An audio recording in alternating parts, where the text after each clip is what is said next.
All right, so today we're going deep on something pretty fascinating. We're looking at Nepal and how it went from being a monarchy for centuries to a republic. Yeah, pretty big change. Huge change. And I'm really interested to hear more about like how that even happened.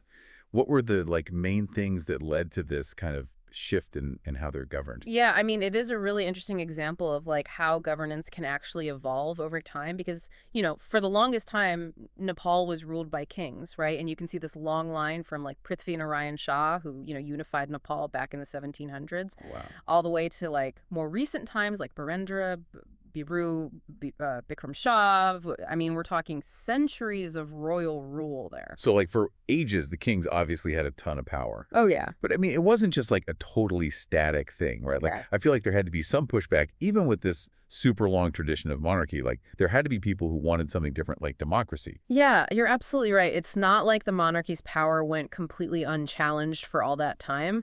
There were definitely movements and kind of this growing dissatisfaction among the people, and they wanted more say in how things were run. Makes sense. And this desire for a different type of government, Right. it really started to gain momentum in 1990. Oh, yeah. That's when they introduced the multi-party system in Nepal. So that was a pretty big deal, like a concrete step towards more political involvement for everybody. I feel like that's got to be like a crack in the dam, right? Like, Yeah. once you open that door, it's hard to close it.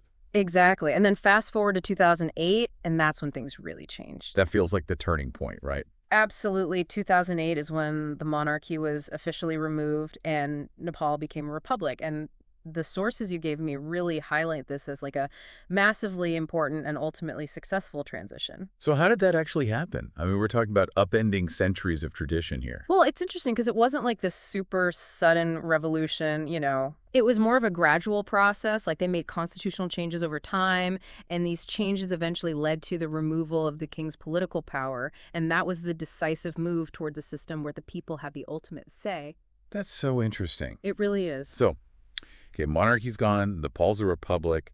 Yep. What was the impact? Like, what actually changed for people in the country? Well, if we look at the big picture, the republic led to some really positive developments. Okay, good. Your sources probably mentioned this, but like governance improved a lot. And even more importantly, people in Nepal got more rights and freedoms. That's huge. Yeah, it was a really big deal.